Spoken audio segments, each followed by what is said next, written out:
J'ai jamais très bien compris les gens, le monde qui m'entoure.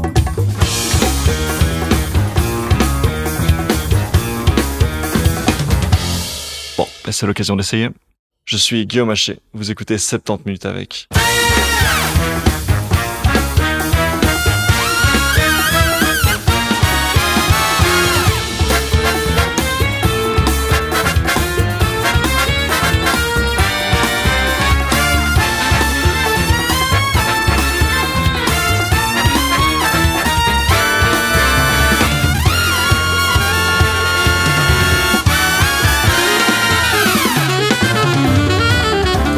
Mais bonjour, il y a de ces invités dont le nom est sur ma lettre à Saint-Nicolas depuis les origines de 70 minutes avec, il y a déjà 5 ans.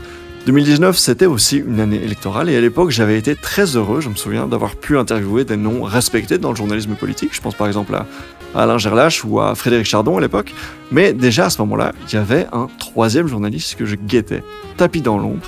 Et en fait, pour être tout à fait honnête avec vous, c'est tout à fait vrai, j'avais d'abord estimé que j'étais pas prêt et qu'il me fallait plus d'expérience pour l'interviewer et aussi je savais que je voulais l'avoir pendant une année électorale. Et c'est aujourd'hui, c'est maintenant, cher public, que les planètes sont alignées. Alors vous sentez que je suis absolument partial et que mon invité débarque en terrain conquis, et c'est vrai, puisque je l'admets, j'aime et j'apprécie énormément son travail, son humour et l'étendue de sa culture, mais je vous rassure quand même, vous allez voir qu'on n'est pas forcément d'accord sur tout. J'ai aussi fait arbitrairement le choix de ne pas nous concentrer sur les élections actuelles, mais plutôt de se permettre une rétrospective, de manière à se rappeler ce qui aura marqué ces 20 dernières années en politique et qui façonne indirectement la situation dans laquelle on se trouve aujourd'hui. Et non, on n'a pas parlé de Benjamin Maréchal. C'est parti pour 70 minutes avec Bertrand Haine.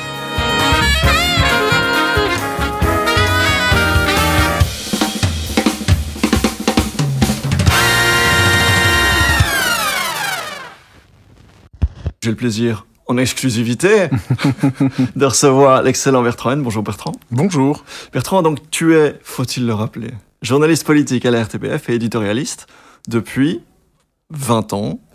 Presque 21. Presque 21. Voilà, 20 ans et demi. Ouais. Septembre 2003. Ce qui va nous permettre du coup de faire une rétrospective sur ces 20 ans. On va pas tellement parler du contexte électoral actuel, même si j'imagine qu'il y aura de temps en temps des petits parallèles à faire, mais on va surtout faire une rétrospective et parler de journalisme. Et parler de toi aussi, puisque tu es assez discret en fait. Dans les médias, on ne te voit pas si souvent.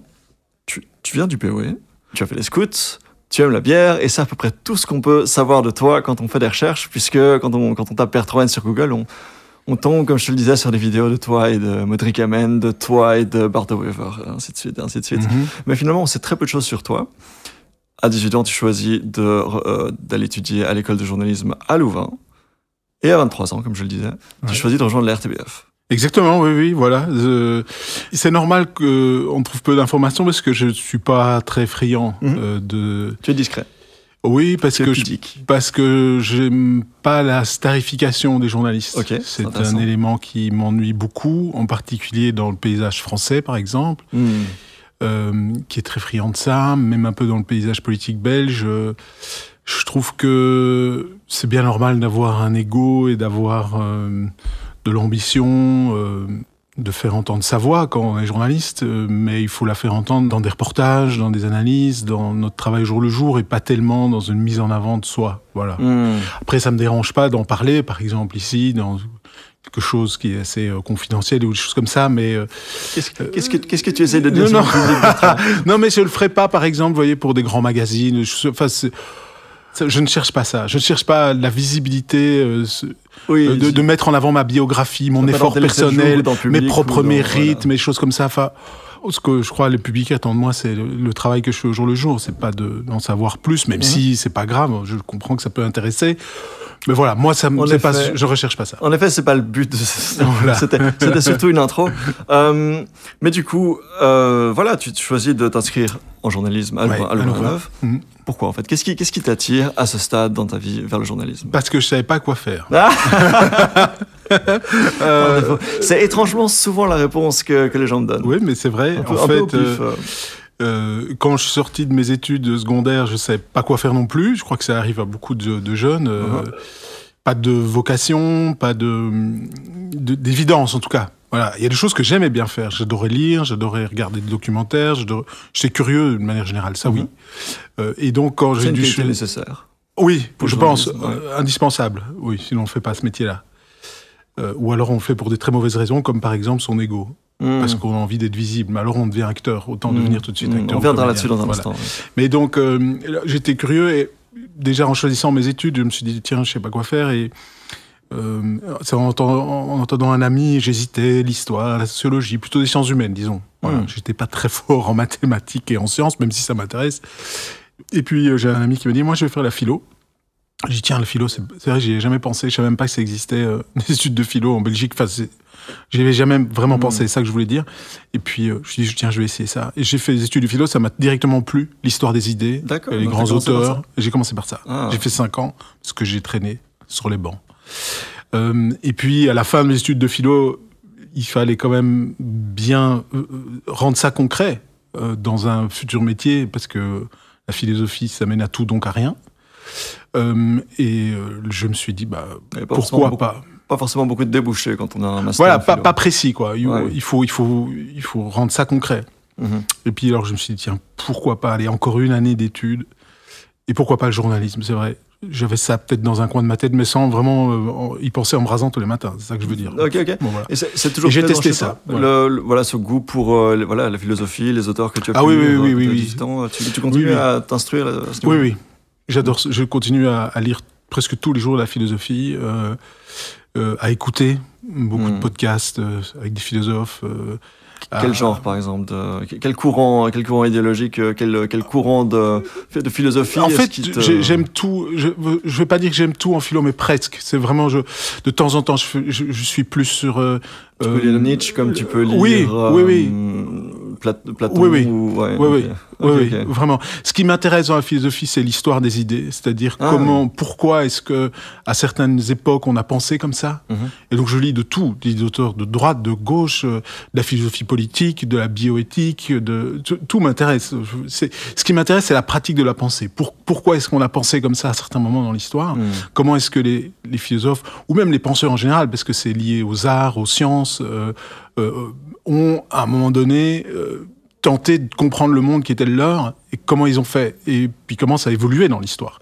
Comment la pensée sur la politique entre Platon et Habermas, aujourd'hui, pour prendre un philosophe actuel, il reste des récurrences, il reste des vraies questions ouvertes, qui le sont toujours depuis 2500 ans, sinon ce serait pas de la philo.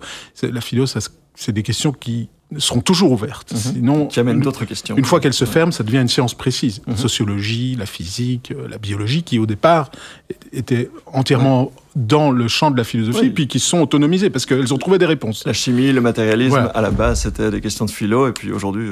Oui, les atomistes grecs et tout ça, bien sûr. Et puis dès qu'on a trouvé des réponses, c'est sorti du champ de la philo. C'est devenu une science autonome. Et donc ce qui reste en philo, c'est les questions qui restent ouvertes. Donc elles sont ouvertes, mais évidemment les réponses évoluent dans le temps. Et c'est ça, moi, qui me passionne. Est-ce que tu as en mémoire une lecture en particulier qui a changé ta vie, ou un truc où vraiment tu n'en dormais plus la nuit, ça t'a secoué l'esprit? Je sais pas si quelque chose m'a déjà empêché de dormir quand même, mais... Il y a beaucoup de lectures, en fait, qui ont changé un peu ma vie, qui m'ont fait évoluer, vraiment beaucoup. Je dirais que le philosophe qui me fascine toujours le plus aujourd'hui, c'est Emmanuel Kant. Donc un philosophe allemand, critique de la raison pure, critique de la faculté de juger, etc., qui écrit à la fin du XVIIIe siècle, 1780, sortent ses grandes œuvres.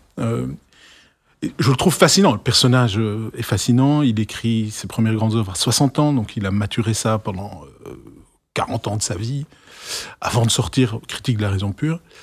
Un projet démiurgique, et de se dire, je vais refonder la connaissance humaine, rien que ça. C'est ambitieux. C'est très ambitieux. Je suis pas d'accord avec beaucoup de choses, ce qu'il dit. Mais tu respectes l'ambition. Mais je respecte l'ambition, et Kant, mais comme d'autres grands philosophes, au fond, c'est la même expérience que vous allez dans une cathédrale. C'est-à-dire que c'est une architecture incroyable, phénoménale, mais personne ne peut habiter dedans. C'est-à-dire, on se dit, c'est trop grand, Et puis, c'est à mal vieilli, Si vous allez voir une cathédrale, c'est parfois un peu désuet. Mais en même temps, la cathédrale, tout le monde la voit dans une ville. C'est un repère, C'est quelque chose qui jouent un rôle. Et Kant, c'est ça, mais comme d'autres, vous pourrez en citer 50 autres, mais qui ont construit des cathédrales. Et quand vous allez voir cette cathédrale, même si vous êtes nul en architecture, vous trouvez ça beau, vous êtes impressionné, vous êtes ému en fait par cette construction humaine incroyable qu'est une cathédrale. J'étais voir Gaudí là, à Barcelone récemment, c'est émouvant, c'est de beauté, quoi.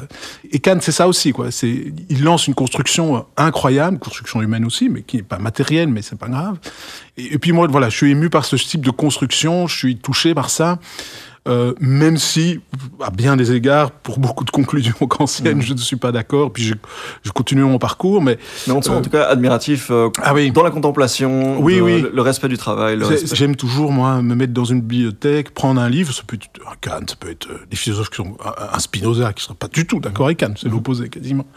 Et lire au calme d'une bibliothèque un Spinoza ou un Kant ou un grand, c'est la même expérience pour moi qu'aller dans une cathédrale ou aller face à une autre œuvre immense, en fait. C'est une œuvre d'art, mais qui est philosophique, de réflexion, mais c'est, au fond, pour moi, c'est le même type d'émotion, et c'est comme aller dans un grand musée, voir un grand tableau. Et j'aime ça, j'aime ce côté un peu contemplatif de la philosophie, de voir l'écriture, et surtout, alors quand on va dans l'histoire loin, même des philosophes grecs, des Aristote, etc., c'est quand même très impressionnant de voir que les questions qu'il ouvre sont toujours posées aujourd'hui, les termes qu'ils ont utilisés sont toujours utilisés, leurs réflexions sur la démocratie, par exemple des Grecs, restent aujourd'hui valables, en tout cas discutées, conversées aujourd'hui, c'est toujours l'objet de dialogue et de discussion. Mais en tout cas, ce que tu mets en avant, au-delà de ce que ça aurait permis éventuellement en termes de sculpter tes convictions, donner forme à une pensée chez toi, tu mets surtout en avant le goût de l'histoire de la philosophie, l'évolution à travers les époques et les clashs entre différents courants. Est-ce que c'est ça qui, du coup, a fait que, à l'issue de ton année d'études en journalisme, fait que tu t'es très naturellement dirigé vers le journalisme politique en particulier ? En fait, je crois pas tellement. Okay. J'ai au début. C'était au pif de nouveau. C'est-à-dire, je crois pas que c'est ça qui m'a conduit à du journalisme. Ça m'a conduit à des études de philo. Okay. Donc le journalisme, je l'ai choisi. Je veux dire précisément ton goût pour les idées. Ah oui, ça oui. T'as raison. Effectivement, j'adore les idées. J'adore le débat d'idées. Même si j'en mesure toutes les limites aussi, parce que les débats d'idées cachent souvent des intérêts aussi. Je veux dire, quand on vote ou même... On est biaisé, on sait bien que la situation, par exemple, financière de quelqu'un influence beaucoup la manière dont il vote. Donc, les idées, là-dedans, elles servent souvent de justification a posteriori d'une position. Il suffit de voir dans le débat géostratégique ou géopolitique entre la Russie, les États-Unis, etc. Les idées servent souvent plutôt à justifier des actions, une guerre, des impôts, peu importe. A posteriori, donc il ne faut pas surestimer, je ne suis pas un idéaliste en histoire, je ne pense pas que les idées déterminent l'histoire. Elles jouent un rôle, certainement, mais sans complètement les déterminer. Je ne tranche pas entre Marx et Kant là-dessus, parce que voilà, un matérialiste, un idéaliste. Mais en tout cas, je ne donne pas trop d'importance à l'idée, mais mon rapport à la politique, c'était quand même à la base ça, c'est-à-dire justement ce terrain qui est à la croisée des convictions, des idées, et puis des intérêts, des rapports de force, des responsabilités. C'est quelque part l'idée qui rentre dans le tas de fumier, quoi. C'est à un moment donné, il faut mettre les mains dans le cambouis, dans la saleté, il faut faire des compromis, il faut parfois faire des coups bas qui sont liés à l'exercice du pouvoir. Il n'y a pas de fatalité, on pourrait certainement diriger mieux, mais en tout cas, il faut à un moment donné mettre ses idées à l'épreuve de choses qui sont beaucoup plus terre à terre. Et moi, j'aime bien cette rencontre-là. On peut pas faire de politique sans conviction et sans idées, c'est pas possible, sinon c'est de la gestion, autant mettre des hommes d'affaires et des chefs d'entreprise à la direction du pays, quoi, voilà, c'est tout. C'est pas que de la gestion, la politique. Forcément, il y a des idées, mais on ne peut pas faire de politique non plus sans gestion, sans rapport de force, sans des choses beaucoup plus matérielles. C'est la rencontre des deux qui fait la beauté et la difficulté de la politique. Mais donc on sent que c'est toujours là chez toi aujourd'hui. C'est quoi la différence entre le Bertrand de 2003 et le Bertrand de 2023-2024 ? Bon, c'est bête à dire, mais c'est pas parce que c'est évident que c'est faux. C'est l'expérience, quoi. C'est sûr qu'après 20 ans, je garde... aucun rêve brisé, aucune ambition écrasée, aucune frustration, aucune désillusion. Pas une désillusion, en tout cas sur le métier et sur le journalisme en tant que tel. Non, je garde le feu sacré. Après, c'est sûr que l'évolution du politique ou l'évolution du monde je me pose comme beaucoup de gens une série de questions, quoi. Et par rapport à il y a 20 ans, il y a des choses qui me paraissent avoir été dans le mauvais sens, d'autres qui ont plutôt été dans le bon sens.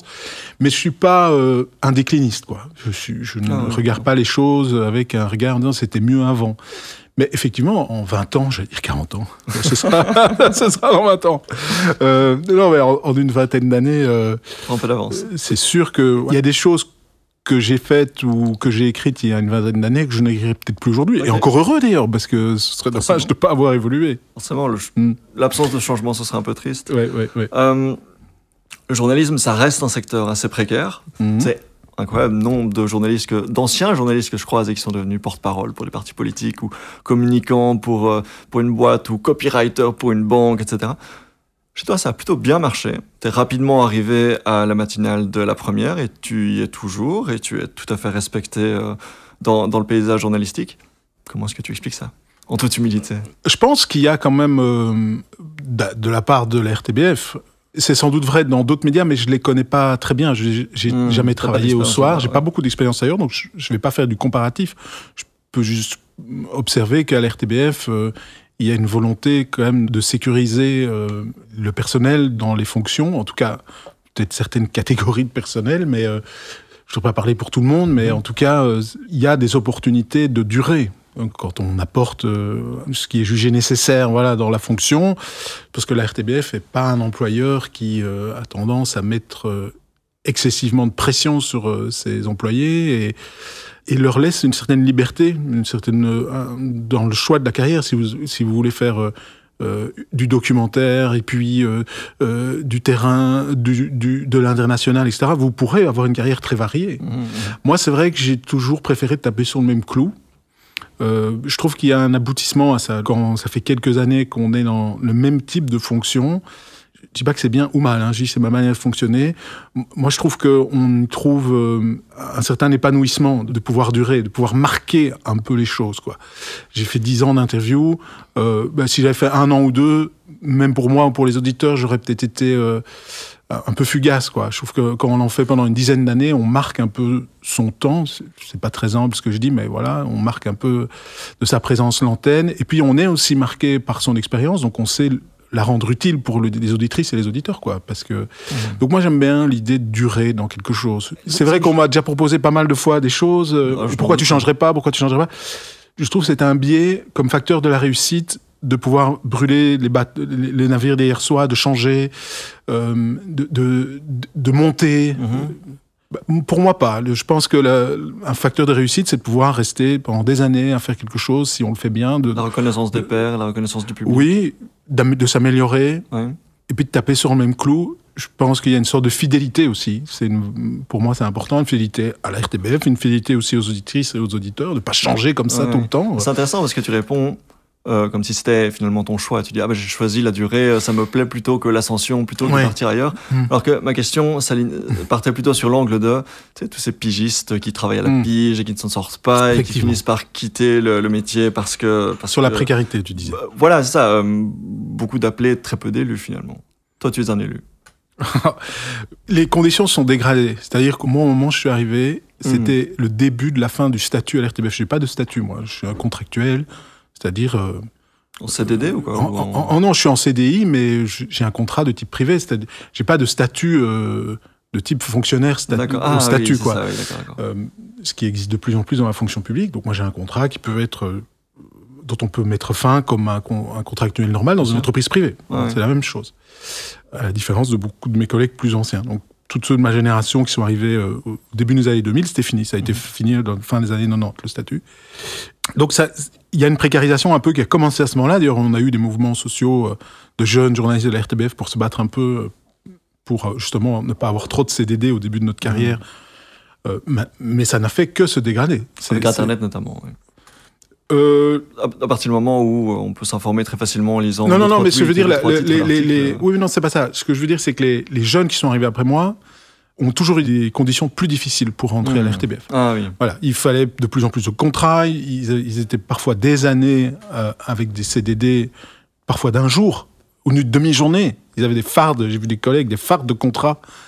ici à la RTBF, ce qui n'aurait été impensable dans les années 90 et au début des années 2000, encore quand je suis arrivé. Donc, je dirais que chez un élu, j'ai eu un peu de chance aussi d'arriver à un moment où il y avait des conditions sociales un peu meilleures.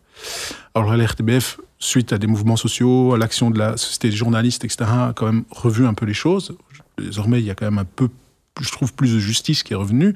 Mais c'est vrai qu'on a eu des périodes où ça a été trop loin dans la précarité. Donc, cela dit, par rapport à la presse écrite, je crois que même les conditions dégradées pour les jeunes de la RTBF qui ont suivi un peu mon époque étaient encore pires ailleurs. Et quoi, c'est de par le statut service public de la RTBF ou plutôt le côté audiovisuel Oui, non, je ne parle pas de ce qu'audiovisuel, parce qu'à RTL, les conditions sont très très dures pour les jeunes journalistes, encore plus qu'ici. Non, oui, c'était sans doute quand même un reliquat du fait qu'à la RTBF, on a gardé des syndicats puissants, qu'on a gardé une société des journalistes qui était en débat avec la direction sur les conditions des jeunes, même si on n'a pas pu éviter une dégradation. Ça, je crois que dans le monde du travail en général, la RTBF a suivi, en s'adaptant un petit peu, en étant peut-être moins violente que ce qu'on a pu connaître comme dégradation dans le milieu du travail. Mais c'est vrai que le monde du journalisme en particulier, les conditions sociales du journalisme se sont dégradées. C'est effarant dans tous les médias. Et la RTBF n'y a pas échappé, même si elle y a été un peu moins confrontée que d'autres de par les conditions internes ici du dialogue social. Quoi. Donc tu réponds très humblement en disant « je suis tombé au bon moment ». Oui, je pense pour ça, oui. Oui. Je suis pas tout à fait dans le syndrome de l'imposteur non plus. Je ne veux pas dire que je suis là par hasard, même si parfois, je quand même... je me dis, ça aurait pu se passer tout à fait autrement. Je me souviens bien quand je suis arrivé ici pour un stage à la RTB, après 3 semaines, Simone Remond, qui était rédactrice en chef à l'époque de la radio, m'a dit « Est-ce que ça t'intéresse un contrat de 9 mois ?» Et je ne savais pas dire non, évidemment, quand on sort de l'école. Et en fait, ce contrat de 9 mois, ça s'appelait à l'RTBF un contrat pont. C'est parce qu'il y avait beaucoup de pensionnés qui avaient fait un plan de départ, de pré-pensionnés. Et donc, tout d'un coup, ils se sont retrouvés avec des postes à pourvoir. Et justement, j'étais stagiaire à ce moment-là. Je serais arrivé 6 mois après, dans un même stage, j'aurais sans doute pas eu ce contrat ou pas comme ça.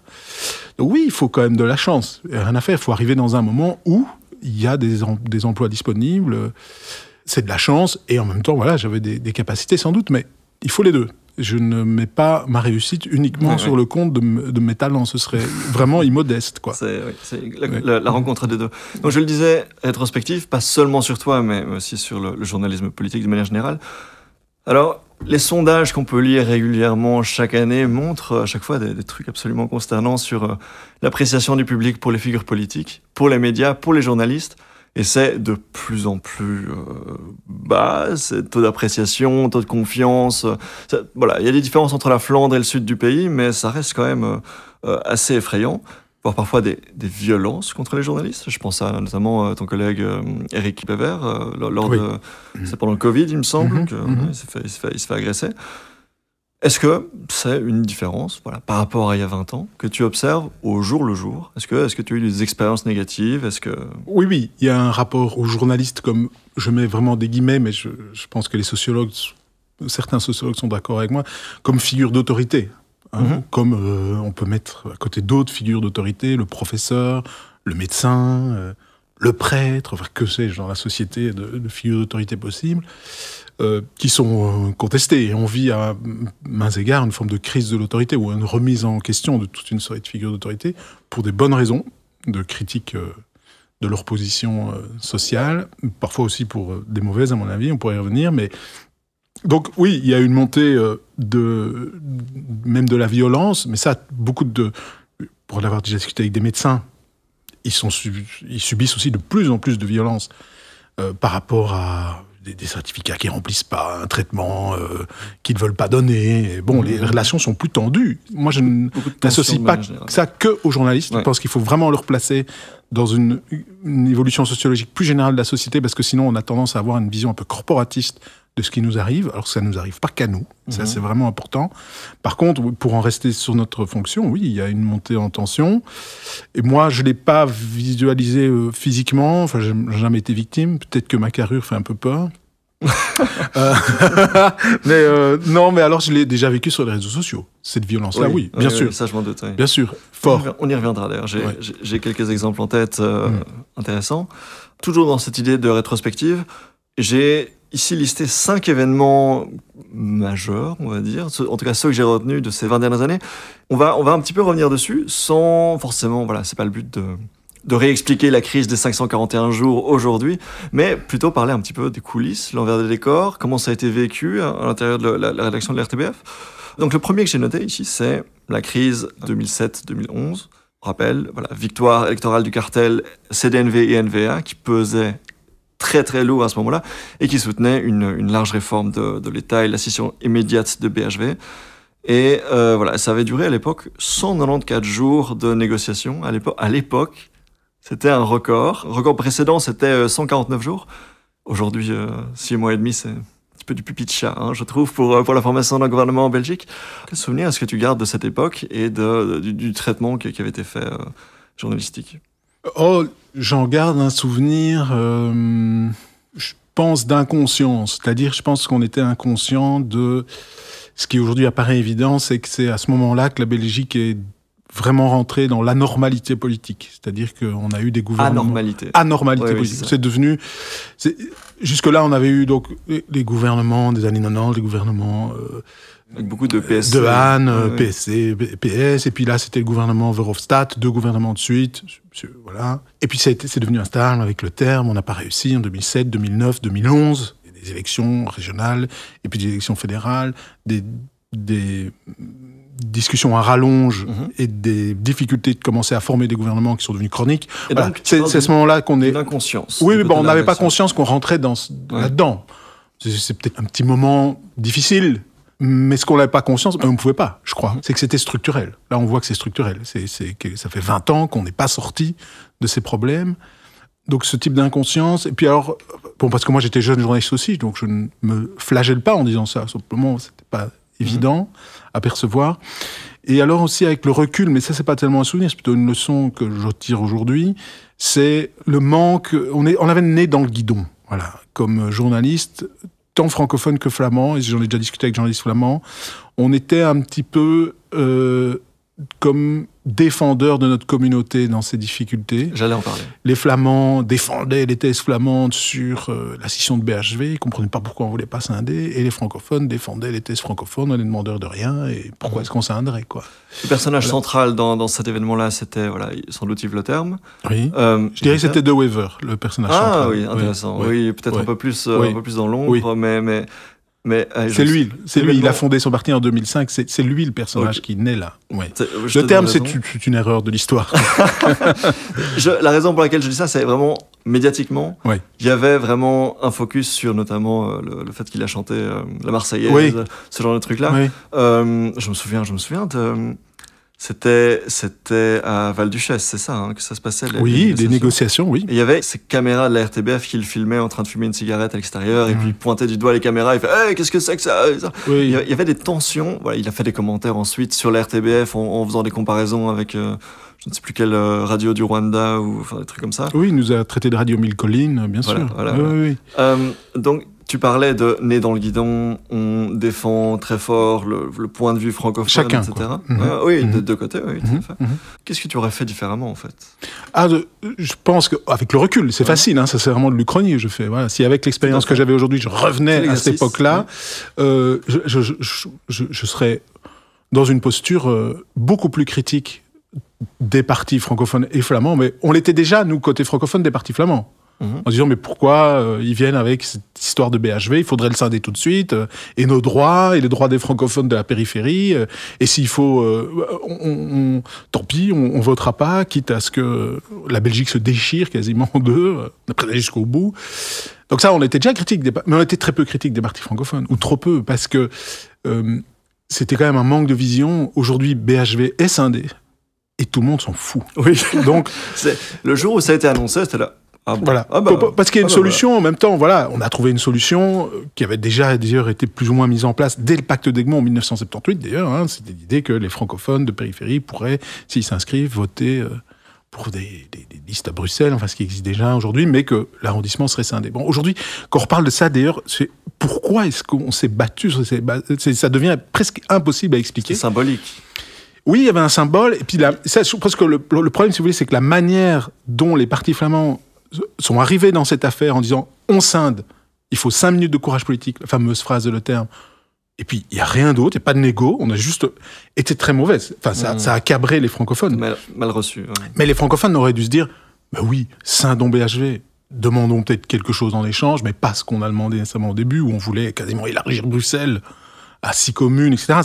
C'est énorme quoi, comme revendication. Et c'était surtout une insulte à l'histoire, je pense, autour de la manière dont on avait fait le fédéralisme dans ce pays. Oui. Mais donc, il y a aussi un côté très... un attachement... La terre, la nation, l'identité flamande, oui. Ou vraiment l'idée de on élargit Bruxelles, c'est inaudible. Oui, c'était inaudible et je pense que les francophones le savaient, c'était pour ça qu'ils l'ont proposé, pour être sûr qu'il n'y ait pas de solution. Oui. Et donc c'est une erreur. Stratégiquement, c'est une erreur. Parce que ça a donné du grain à moudre au récit des nationalistes flamands qui, je rappelle, en 2005, De Wever n'atteint pas le seuil électoral avec son parti, avec la NVA. C'est fou de le dire aujourd'hui, mais il est né de cette frustration que les francophones n'en avait rien à faire.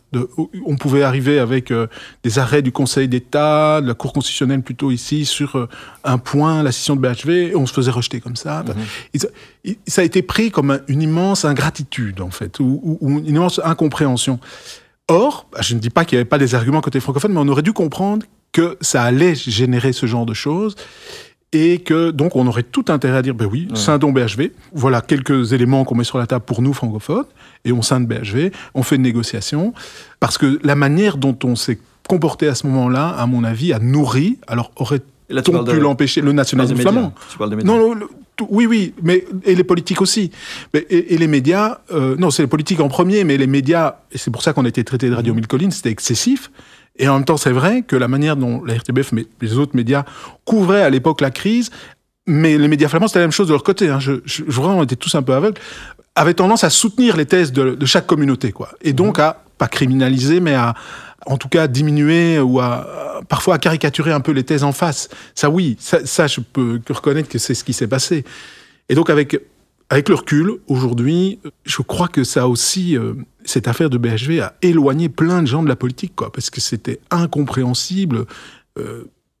Alors, peut-être pas pour les francophones de périphérie, abstrait, voilà, pour les 6 communes, là, tout ça, ces gens-là, évidemment, je comprends qu'ils s'y intéressent. Pour le reste, il y a un instant, on essaye de s'en souvenir, on a un peu du mal à expliquer, parce que... Oui, parce que mais c'est quasiment une constante des crises en Belgique. Regardez, dans les années 70, fin des années 70, il y a plusieurs gouvernements qui chutent, il y a le gouvernement Tindemans, il y a le pacte d'Egmont. La part que prend les ennuis linguistiques et communautaires est énorme, quoi, dans les médias et dans la société. Et le média est un miroir réfléchissant, déformant, mais voilà. Et en même temps, on est dans les années 70, c'est la crise du pétrole, c'est un changement stratégique majeur qui arrive pour le monde, les finances publiques explosent, on a plein de problèmes, quoi. Et on passe du temps politique et médiatique sur des débats, en fait, qui sont pas concernants, en fait, qui ne touchent pas à la vie quotidienne des gens. C'est ça et ça suscite un rejet, je crois, une coupure aussi entre le politique et les citoyens, entre les citoyens et les médias. Et donc, à refaire, je laisserai les politiques faire leur bazar et je dirais, faisons moins sur cette affaire. Faisons plus de sujets qui s'intéressent au pouvoir d'achat, qui s'intéressent à plein de choses, enfin voilà, à la santé, mais moins à ces sujets-là, parce que c'est trop, quoi. C'est une critique qui est pertinente en Belgique, mais en fait, assez pertinente même à l'Occident en général, en fait. Hein. Aux États-Unis aussi, on peut faire ce genre de critique, en France aussi. Le décalage entre la politique politicienne et le problème des vrais gens. Oui, effectivement. Et ça, je crois que c'est quand même en train de changer positivement. Aujourd'hui, alors peut-être ça va même trop dans l'autre sens, mais effectivement, je pense qu'on dépense moins d'énergie. Moi, je le vois ici à la RTBF, à suivre toute une série de petites querelles internes, etc. On les suit moins qu'avant.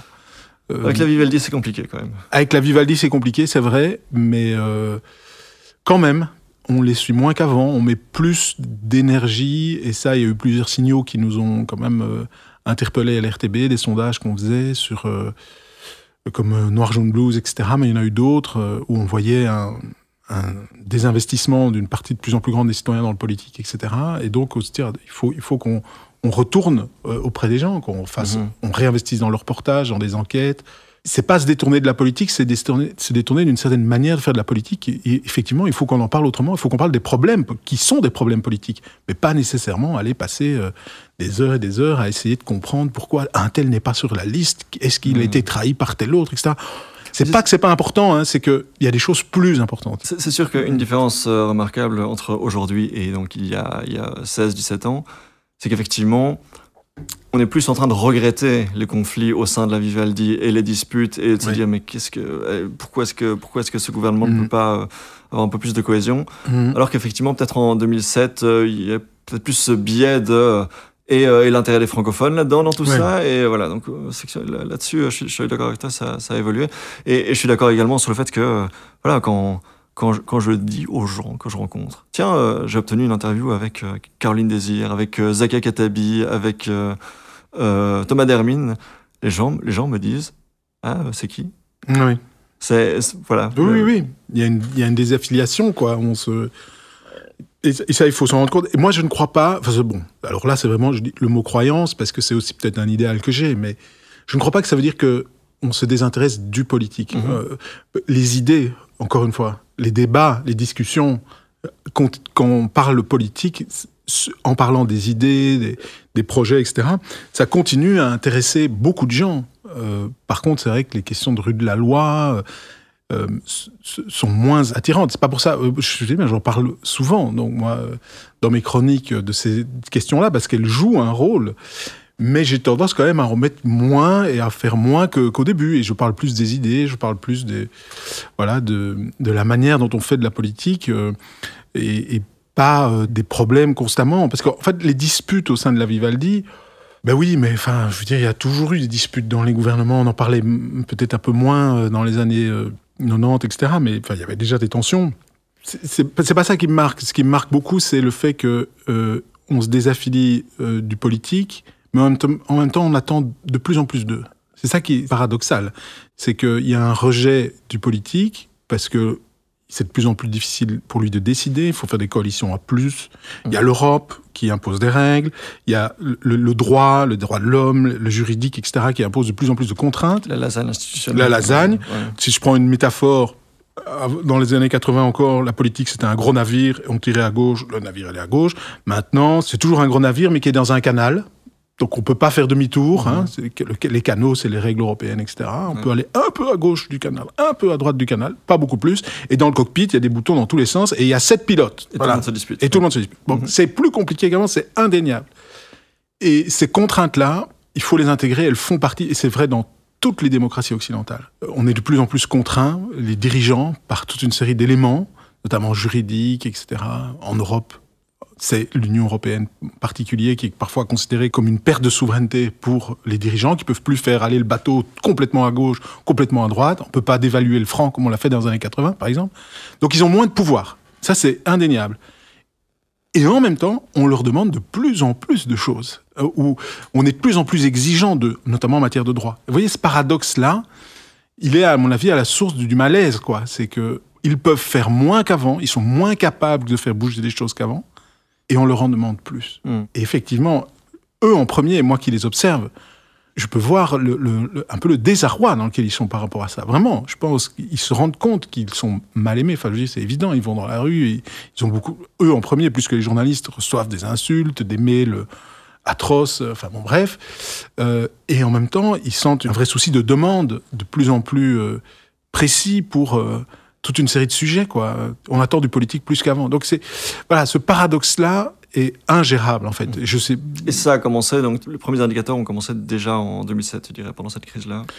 Bah, à mon avis, c'est quelque chose qui remonte encore plus loin que ça, mais en tout cas, c'est à ce moment-là qu'en Belgique, on a commencé à avoir les effets, notamment à cause du vote, des électeurs qui ont distribué les cartes de telle manière que c'est devenu encore plus compliqué, et chaque élection, c'est encore plus compliqué, et je ne sais pas comment ça va aller ici, de telle manière que, effectivement, ce qui reste d'un pouvoir déjà enchaîné, comme disait Alain Hérali dans un de ses livres, qui date justement des années 2000, où il disait, c'est un chef de cabinet, en fait, qui avait écrit un bouquin, puisqu'il est prof toujours à l'UNIF, à l'ULB de sociologie, mais il a été chef de cabinet libéral pendant quelques années, et à la fin de son expérience de chef de cabinet, il a écrit un bouquin vraiment très très chouette qui s'appelle Le pouvoir enchaîné, où il voit déjà toutes les contraintes qu'on a à décider, à pouvoir prendre une décision. Tout ce qui se met sur le chemin, et des contraintes législatives, c'est normal, on ne passe pas des lois aussi facilement, etc. Enfin, il met tout bout à bout et il en sort un peu désabusé, de se dire, oh là là, c'est très difficile de faire bouger les choses.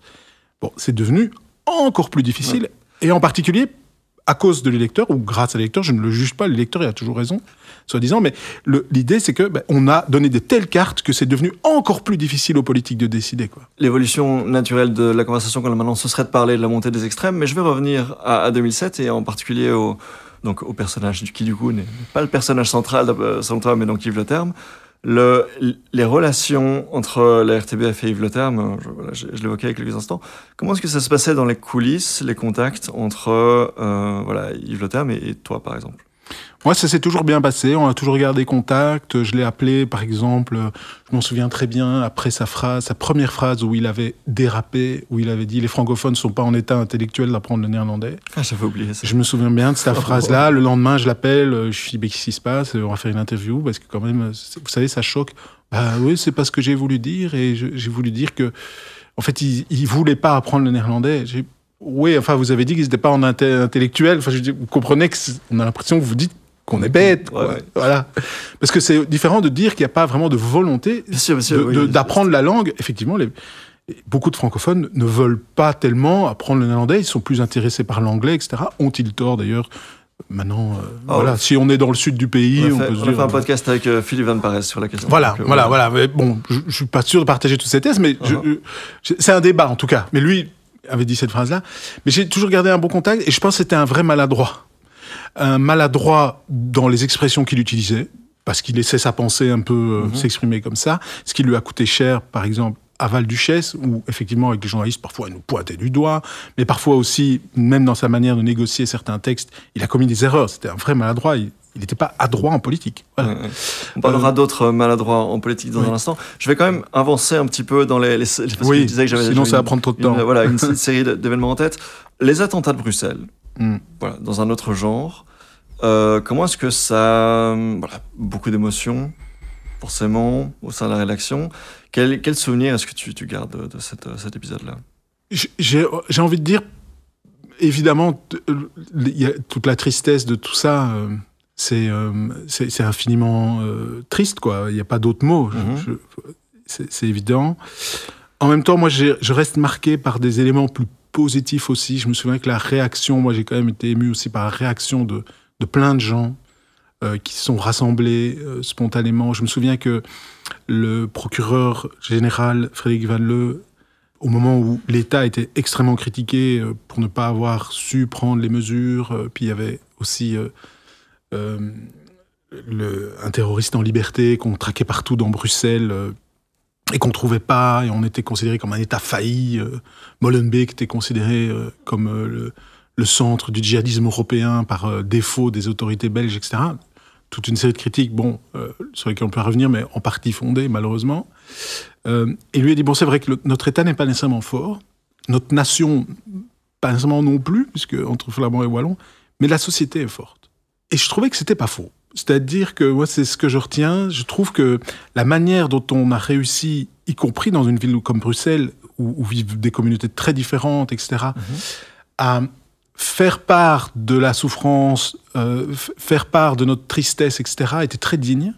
Moi, c'est un élément que je retiens. Je pourrais retenir plein d'éléments négatifs, mais moi, j'ai décidé de retenir plutôt ça. Parce qu'il y a des pays où ça ne s'est pas toujours passé comme ça. Oui, et je trouve qu'on a plutôt été... j'ai plutôt été optimiste quand j'ai vu les premières réactions après, moi. En me disant, tiens, c'est vrai qu'il y a quand même quelque chose.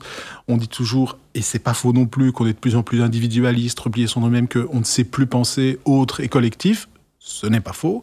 Mais ce jour-là, j'ai l'impression qu'on a quand même été dans un moment de rassemblement collectif, ce qui est assez rare, finalement, dans notre pays. On n'est pas entre Flamands et Wallons, mais c'est pas que ça. Entre toutes les communautés...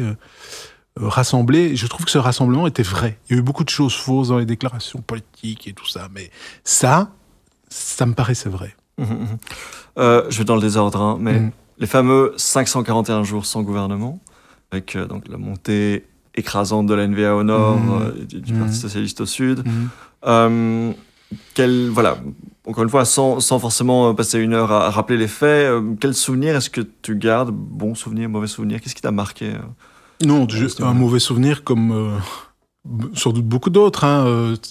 Là, j'ai vraiment senti, parce que finalement on travaillait au début de la crise des 51 jours, comme on faisait sur les autres formations de gouvernement, on racontait ce qui se passait. On racontait tel dossier a bloqué, tel dossier est passé. Oh, tiens, ils ont quitté la table, et puis ils se remettent ensemble. Enfin, on racontait le jour le jour. Et pendant 541 jours, évidemment, tout le monde a décroché, quoi. Oui, ça nous intéresse plus. Ça nous intéresse plus, quoi. Il y a un côté, on a perdu beaucoup de citoyens, les politiques ont perdu beaucoup de citoyens à ce moment-là. C'est aussi à ce moment-là que commence à grandir le PTB très fort au sud du pays, en particulier parce qu'il a dénoncé le cirque politique. Plus que pour avoir été marxiste aussi, mais d'abord parce qu'ils ont dénoncé le cirque politique, c'est l'acte fondateur quelque part du PTB nouveau, oui, et anti-politique. Anti-politique actuellement, comme elle se fait maintenant en tout cas. Et je pense que dans les médias, on a eu aussi un retour de flamme, quoi. C'est trop. Il faut se détacher un peu de ça et continuer à suivre évidemment les faits, nous journalistes, mais peut-être pas aussi... en prenant que ça prenne autant de place, quoi, parce que... Tu dirais trop de sensationnalisme? Je me souviens non, c'est pas de sensationnalisme. Il y avait beaucoup de... On affichait en grand au JT le nombre de jours sans gouvernement, des trucs comme ça. Oui, mais ça me paraît pas être le problème. Non, c'était plutôt des sujets sur les claquages de portes, sur un tel machin. Et en fait, autant évidemment on doit suivre, parce qu'on ne peut pas dire... On ferme les portes et on laisse les politiques négocier et plus personne ne regarde rien. Ben non, on est journaliste, on est là pour aller justement voir ce qui se passe derrière les portes. C'est des dossiers importants qui se négocient quand même. On parle du financement de la Sécu, etc. Enfin, je veux dire, attends. Non, c'est plutôt dans notre manière de s'intéresser à des micro-faits, quoi. Des choses qui sont, au fond, pas assez importantes. Telle petite déclaration, telle provoque, tel machin... qui sont faites pour influencer le processus de négociation, en fait, pour faire avancer la cause de mon parti. Je vais dire qu'un tel veut augmenter le diesel. Hop, ah ben voilà, ça fait un petit sujet sur « il veut augmenter le diesel ». Ben non, je ne veux pas augmenter le diesel. Je vous donne un exemple vrai, ce qui s'est passé. Okay. Mais en fait, la mesure était là pour mettre en difficulté l'autre parti. Et ça, on ne doit pas faire. On était plus dans Love Story que dans, voilà, que dans Succession, par exemple. Et en fait, on est manipulés, nous journalistes, alors. Vous voyez, parce que forcément, quand on nous donne une information, le parti qui nous donne une information, c'est parce qu'il pense qu'il a intérêt à ce que ça sorte. Ça ne veut pas dire qu'on ne doit pas la prendre. On doit la prendre, on doit la faire nôtre, pour essayer de comprendre ce qui se passe, mettre ça avec d'autres, mais pas la sortir pour sortir, faire vivre le feuilleton, si vous voulez. C'est pas ça qu'on doit faire. C'est pas un feuilleton, c'est pas une série télé, quoi. Donc on doit comprendre ce qui se passe, pouvoir l'expliquer aux gens, aux auditrices et aux auditeurs, mais pas les moins du monde essayer de se laisser manipuler. Et dans ces longues crises, on est quand même, et je parle des journalistes en général, pas moi, pas la RTBF, pas la LIB, pas le Soir, peu importe, on est un peu vite les jouets, si vous voulez, des partis qui, en négociation, savent exactement ce qui se passe autour de la table, c'est des lieux justement fermés, donc ils nous racontent du off, ils nous disent pas tout, donc il faut être beaucoup plus humble. En fait, nous ne savons pas très bien ce qui se passe, et donc si on ne sait pas très bien ce qui se passe, n'en parlons pas trop, ou alors seulement si on est sûr et certain et qu'on a fait un travail vraiment profond. Mais c'est pas au jour le jour qu'on s'est fait un travail profond. C'est après quelques semaines qu'on sait dire voilà ce qui s'est passé. Avec le recul, oui. Bien sûr. Le recul, du coup, sur le Covid? Alors, le Covid, c'était très intéressant, très stressant. Ça a des contraintes aussi, juste logistiquement. La distance avec les micros, ce genre de trucs. Oui. Des interviews, comment ça, Egbert Lacarte qui tombe malade, ce genre de trucs. Oui. En même temps, c'était une expérience stressante parce que on était au contact au tout début, en particulier avec les autorités, les virologues, épidémiologistes, etc., qui étaient très inquiets, vraiment très inquiets. Ça, je crois que c'est quelque chose que peut-être, quand on est loin du pouvoir, et c'est normal, on ne comprend mal, parce que les gens de pouvoir, s'ils viennent à la télévision et ça, ils doivent donner une impression de sécurité, de maîtrise des choses. Ils ne peuvent pas apparaître comme, écoutez, on ne sait pas, c'est le bordel. En off, c'était quand même la panique. Donc, moi, je voyais ça. Effectivement, je ne crois pas qu'on se rend compte à quel point on est passé près d'une situation qu'a eu l'Italie dans le Nord. Donc vraiment un débordement complet de nos hôpitaux, avec des camions militaires qui viennent chercher les cadavres. Enfin, c'était vraiment terrible. On était à deux. Il y avait beaucoup de médecins, etc., qui me disaient on va vers ça, là, très vite. Et ça ne va pas, on ne décide pas ce qu'il faut. Et puis tout d'un coup, à retard un peu, mais pas trop de retard, mais un peu trop quand même. Heureusement, ça aurait pu aller encore plus mal, mais le politique a décidé du confinement et on l'a fait comme tous les autres, parce que sinon, c'était le débordement. Fermeture des bars, puis fermeture des parcs, et puis... Voilà, le premier confinement. Alors le deuxième, c'était la folie, quoi. Parce que la deuxième, là, par contre, on savait. On avait eu l'expérience de l'épidémiologie, on sait qu'à telle courbe, les hôpitaux, dans 15 jours, vont se retrouver débordés. On le sait parce que l'épidémiologie avait l'expérience de la vague, du virus, on savait comment il allait, etc. Et puis là, on ne prend pas les décisions.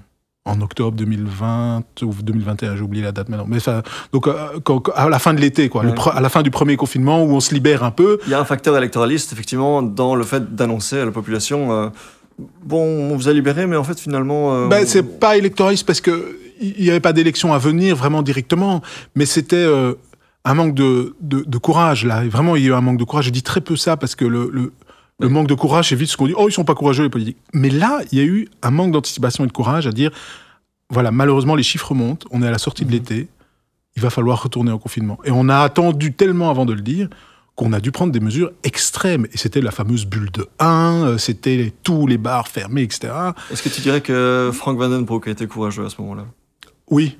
Parce que lui, effectivement, il a plutôt tendance à dire « faut pas déconner ». Oui, il a été courageux à ce moment-là. Et récemment, il avait des gens... Je dis pas qu'il a toujours bien fait dans la crise, mais à ce moment-là, c'était octobre 2020. Oui, c'est le deuxième confinement, c'est lui qui suit. Le premier qui était au printemps 2020, donc celui de l'octobre. Là, il a été courageux, oui. Lui et De Croo, d'ailleurs. Et après, il y en a eu d'autres qui ont été courageux, c'est pas ça, mais dans les politiques, c'est ceux qui, je pense, et heureusement, il était ministre de la Santé. Mais donc, ce que tu retiens dans les coulisses, c'est un petit peu cette hésitation, en fait, je gère pas du tout le dossier. Non, oui, alors, et c'est aussi, comme disait Jürgen Habermas, philosophe allemand, la lumière crue de l'incertitude. Tout était dans l'incertitude. On ne savait pas. Et encore une fois, les politiques, quand ils viennent en plateau télé, ils ne peuvent pas avoir l'air de ne pas savoir quoi faire. C'est impossible, parce que sinon, ils créent la panique. C'est pire que mieux. Donc même si, je ne veux pas dire qu'ils doivent mentir, mais ils doivent faire au moins semblant de maîtriser les choses, quoi. Ils ne peuvent pas arriver en disant, écoutez, on ne sait pas du tout, c'est la merde. Non, ça, ils ne peuvent pas. Quand on voit ce qui se passe derrière, effectivement, là, on se dit quand même que, au contraire, c'est pas une critique contre eux, au contraire, je crois que si on veut bien les comprendre, qu'ils étaient dans un faisceau, dans une situation tellement difficile et surtout incertaine, parce qu'avec le recul, on se dit, oui, mais on savait ça. Au tout début, il y a tellement de choses qu'on ne savait pas et sur lesquelles on a dû agir, qui a rendu vraiment extrême la décision politique, et c'était très intéressant à observer. Il y a beaucoup de gens, Sophie Wilmès et d'autres, Van Berdenbroek, qui se sont bien sortis, quoi, qui, à un moment donné, ont réussi à quand même montrer qu'ils étaient des hommes et des femmes politiques de qualité, quoi. Dernier épisode que j'ai retenu sur ces 20 dernières années, c'est la montée de la NVA au pouvoir pour la première et unique fois au fédéral, donc 2014. Très rapide, pour le coup. On avait l'habitude, on commençait à avoir l'habitude de crises politiques beaucoup plus longues. Je vais te laisser commenter, mais selon moi, je me rappelle, c'est qu'il y avait effectivement un biais de nouveau francophone de « Oh, la NVA, c'est l'adversaire ». Comment est-ce que tu le retiens, toi? Oui, il y a eu un peu cet effet-là aussi. Je suis d'accord sur la NVA et sur la manière dont on la considérait dans les médias, qui n'existait pas, par exemple, au moment de la Volksuni, l'ancêtre de la NVA. Bon, c'est pas considéré comme ça. C'était pas un problème de les interroger, c'était pas un problème de faire des gouvernements avec eux. On a déjà fait plusieurs fois des réformes de l'État avec eux. Effectivement, la NVA est restée incomprise par beaucoup de francophones, mais il y avait quand même des raisons à cela. C'est que, et c'est la stratégie de Wever dès 2005, avec ces fameux camions remplis d'argent qui arrivent à l'ascenseur de Strépitieux, c'est de la provoque. Qu'est-ce qu'on fait quand on est provoqué? On réagit. Et c'est évidemment ce qu'il ne faut pas faire. Je crois qu'aujourd'hui, ça paraît évident. Si vous êtes, par exemple, sur les réseaux sociaux, sur Twitter, sur Facebook, quelqu'un vous provoque, ne lui répondez pas. Sinon, vous alimentez la bête, quoi. Surtout du côté des journalistes. Les politiques, ils font ce qu'ils veulent, ma foi. Mais du côté des journalistes, on aurait dû être un peu plus... Je retiens cette phrase et je vais te la renvoyer dans quelques instants. Pour enchaîner donc là, sur ces 5 événements que j'ai retenus sur ces 20 dernières années. Et j'ai ici une quote. La source n'est pas la meilleure, mais comme je t'ai dit, c'est pas facile de faire des recherches sur toi. La source, c'est Alain Destex, qui te prête des propos. Alors, je lis ici que quand tu interviewais un certain Drio Gottfriedi, lui te faisait remarquer apparemment que 90% des journalistes américains étaient de gauche. Et toi, tu lui as répondu qu'il n'y a pas de problème du moment que ces journalistes restent objectifs. Oui. Alors, est-ce que tu valides cette quote? Est-ce que Alain Destex n'a pas déformé tes propos? Je ne sais plus si je l'ai dit, mais je pourrais la redire maintenant. Donc, tu crois à l'objectivité comme étant une une possibilité pour un journaliste. Exactement. Je pense que c'est jamais un fait, nous ne le sommes jamais, mais si on abandonne cet idéal d'objectivité, alors on n'est plus journaliste. Ça, je crois que c'est impossible. Okay. C'est-à-dire que... C'est un objectif, mais pas une réalité. C'est un idéal, c'est un horizon du métier. Je crois que sans cet horizon-là, on est perdu, on est déboussolé, vraiment. Parce que ce que j'ai dit là, 90% des journalistes américains sont de gauche. Que sais-je? C'est lui qui dit ça. J'en sais rien. Et puis de gauche. Un billet, disons. Et puis de gauche pour qui? Oui, voilà, c'est ça. Pour Godefredi, je ne m'étonne pas que 90% des journalistes soient de gauche. Je m'étonne pourquoi il y a 99% d'ailleurs. Voilà, c'est 99 à mon avis. Voilà, non, mais ça dépend toujours. Et pourquoi pas de droite? Je connais des marxistes sensés qui me disent, vous savez, tous les journalistes sont de droite. Hein. Pour des marxistes qui croient dans la lutte des classes, bien sûr, tous les journalistes sont de droite. Donc, sur la question de l'objectivité du journalisme, certains défendraient plutôt l'idée de... Mais donc, comme c'est un horizon inatteignable, assumons nos biais, assumons notre position dans le monde, assumons le fait qu'on a été formé, sculpté par différents événements, différentes sensibilités philosophiques, et revendiquons-le. Mais oui, mais c'est ça que je dis. Je pense que moi, ça me dérange pas du tout. Je lis beaucoup de journalistes qui s'assument conservateurs, des journalistes qui s'assument marxistes ou des gens de gauche, et qui sont journalistes. Donc moi, j'ai pas de problème à ce qu'on s'assume. Mais je pense qu'ils peuvent dire ça parce qu'ils gardent un idéal d'objectivité. Alors, c'est quoi l'idéal d'objectivité? Puisqu'on n'y arrive pas, bien sûr. Personne n'est tout à fait neutre. On est avec des valeurs dans un milieu, etc. Bien sûr. Et donc, je suis pas idéaliste, encore une fois, quand je dis ça. Mais, à mon avis, ce qui se passe, c'est Raymond Aron qui le disait, donc, important philosophe français, quand on parlait de la neutralité du sociologue, mais ça vaut pour le journaliste, il disait, non, effectivement, personne n'est tout à fait neutre. Mais par contre, il faut se garder de sélectionner arbitrairement les faits. C'est ça, en fait, l'objectivité. C'est-à-dire, vous ne pouvez pas passer sous silence des faits que vous voyez, simplement parce qu'ils n'arrangent pas votre vision du monde. Alors, effectivement, on est à gauche, on fait une enquête, par exemple, qui va plus porter sur les plus faibles de la société. C'est normal, c'est votre orientation de gauche, vous allez vous intéresser à ça. Les journalistes plutôt à droite vont aller voir des entrepreneurs qui ont réussi. Ça ne me dérange pas, chacun va, vous voyez, avec ses inclinaisons, aller choisir des sujets qui l'intéressent. Ça, c'est normal.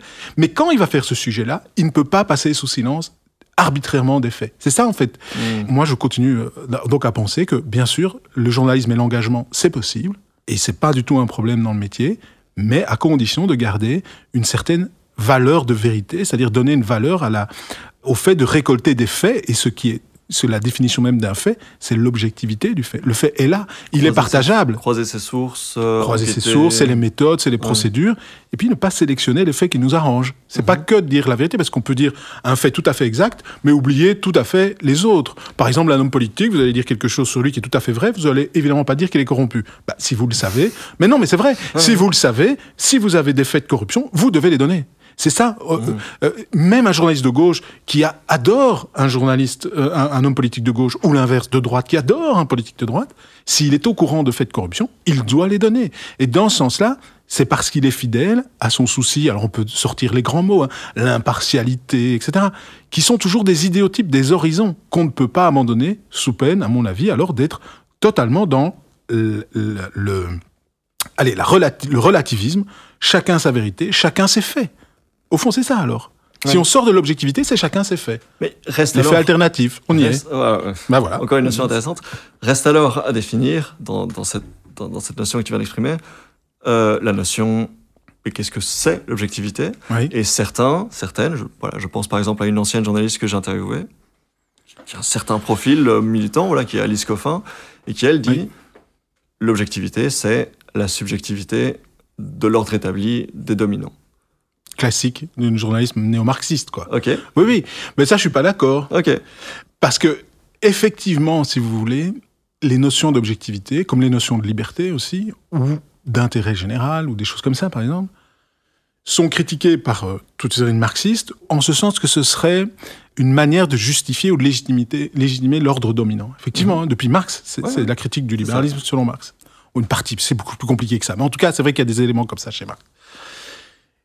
Or, je pense qu'il n'a pas tout à fait tort. Souvent, ces notions ont servi d'argument d'autorité, quelque part, contre les intérêts des classes, je termine là-dessus, les classes les plus défavorisées, certainement au XIXe siècle, etc. Donc, il faut un retour critique sur ces notions-là. Mais le retour critique ne nous oblige pas à nous en passer. Encore une fois, moi, je ne sais pas comment un journaliste peut faire son métier, même engagé, en disant tout ce qui passe par moi, je suis une personne subjective, etc. Donc je peux écrire ce que je veux. Non, pas écrire ce que je veux, je dois me conformer aux faits. Je pense que on a à la réalité, ça veut dire l'objectivité. De réalité, de déontologie, d'objectivité. Je ne pense pas que, par exemple, elle n'est pas dans cette pièce, mais je ne pense pas qu'une Alice Coffin défend l'idée qu'il faut abandonner la déontologie, qu'il faut faire des faits alternatifs, des choses comme ça. Je pense simplement que, effectivement, on entend souvent ce mot objectivement employé comme argument d'autorité. Oui. Une façon de dire, il n'y a pas d'autre façon de penser, en fait. Ah oui, non, bien sûr.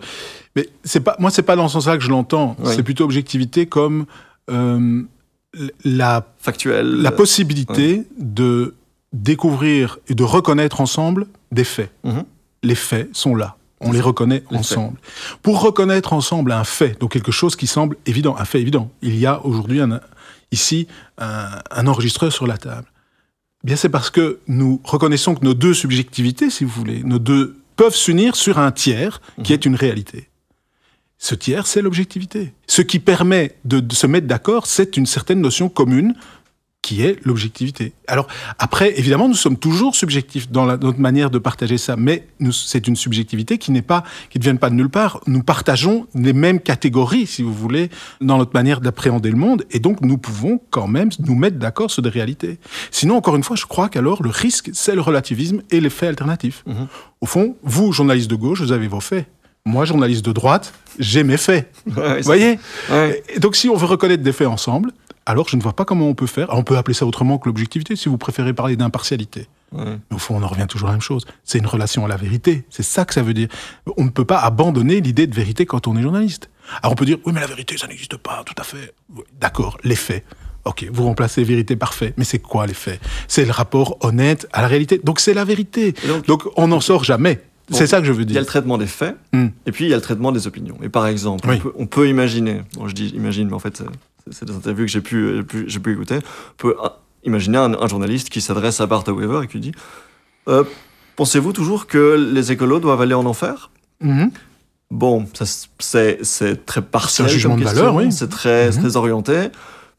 On n'est pas tellement dans la notion d'établir les faits ou se mettre croiser nos subjectivités, etc. Il y a une subjectivité, un angle, une partialité qui est présente. Et pourquoi ne pas la reconnaître ? Pourquoi ne pas assumer de dire bon, on est quand même un journal de droite ici. Oui. Mais ça me dérangera pas. Je lis. Alors tout ce qu'ils écrivent n'est pas excellent.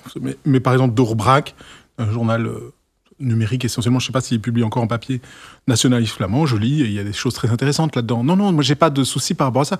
Qu'on oriente ces questions en fonction de sa... Pas sur le service public, à mon avis, parce que on a d'autres charges, mais que des journalistes engagés orientent leurs questions ne me dérange pas du tout. Okay. Non, c'est dans la manière dont on va évoquer encore une fois les faits, et si je fais une interview de Bart Wever autour de ces questions-là, sur le nationalisme flamand, comment il veut le rendre nécessaire, etc., et que j'oblitère volontairement, parce que je suis convaincu de certaines choses, certains faits ou certains éléments, je n'interroge pas Bart Wever, par exemple sur une grave affaire, je ne sais pas moi, il n'en a pas eu, mais ou sur une phrase voilà qui a choqué récemment, ou sur des malversations que sais-je, enfin peu importe, des éléments qui sont là. À mon avis, je manque à mon devoir de journaliste, même si je suis de gauche. Oui. Voilà, c'est dans ce sens-là. Voilà, tout à fait. Donc, et ça, je veux dire là-dessus, mais l'honnêteté, c'est toujours par rapport à un certain sens de la réalité. Donc, encore une fois, je pense qu'on ne peut pas se passer de la vérité, donc de l'objectivité. Ok, mais donc on est largement d'accord. Je pense qu'il y a quelques notions sémantiques sur réalité, objectivité, déontologie, etc. Mais c'est pas un truc qui vient d'en haut, ça c'est certain. Oui. Dernière question là-dessus. Est-ce que si, voilà, on peut, pas dans le public, mais dans le privé, revendiquer ou assumer un certain partialisme, une prise de position, un journalisme engagé, est-ce qu'il faut alors l'afficher, l'expliciter ? Oui. Dire clairement, ici, c'est plutôt à droite, ici, c'est plutôt à gauche. Mais oui, mais par exemple, Zine TV, vous voyez, ce média de gauche, l'assume. Et ça, je regarde souvent ce qu'ils font, et c'est très bien. Enfin, je dis pas que tout est bien, je n'ai pas tout vu, mais j'ai vu plein de choses très intéressantes chez eux. Ça me dérange pas. Et j'ai déjà lu des publications plus à droite, Journal du médecin, des trucs comme ça, des éditos, et c'est généralement affiché. Ici, ce qu'on fait à la RTB, et moi en particulier dans mes éditos, je l'affiche pas parce que mon ambition, c'est justement de pas défendre un argumentaire de ce qui sont mes convictions et mes valeurs politiques. Et tu penses que c'est possible? Oui, je pense que c'est possible parce que je pars pas de mes convictions, je pars plutôt des faits, je pars plutôt des éléments d'observation de la vie politique et je garde bien pour moi mes convictions sur les grandes idées politiques. Je ne dis jamais il faut réformer les pensions comme ça. Je ne dis jamais il faut traiter l'immigration comme ça. Je ne dis jamais ça. En fait, moi, là où je prends des positions, c'est plutôt sur la manière de faire de la politique. Si on a dit une telle chose et que 2 semaines plus tard, on dit autre chose, je le pointe. Vous voyez, c'est plutôt ces éléments-là. Tu vas éventuellement exprimer le fait qu'une idée peut être incohérente ou être très voilà qui est très surprenant. Voilà, mais tu ne vas pas émettre un jugement de valeur en disant je vais pas dire voilà ce qu'il faudrait faire. Quelle piètre idée. Ouais. Ça je ferai jamais. Ouais. On parlait donc par exemple des réseaux sociaux. On parlait du fait que c'est pas forcément une bonne idée de répondre à la provocation. Non. On va imaginer une situation, par exemple, où un politicien très adepte de Twitter, imaginons, commente très régulièrement ton travail compulsivement en disant que ton travail c'est de la blague, que Monsieur N écrit et dit n'importe quoi, t'accuse et accuse la RTBF d'avoir un agenda, et on imaginerait par exemple que tu lui réponds de se calmer. Donc, ce qui n'est pas cohérent tout à fait avec ce que tu disais tout à l'heure sur le fait d'éviter de répondre à la provocation. Bien sûr.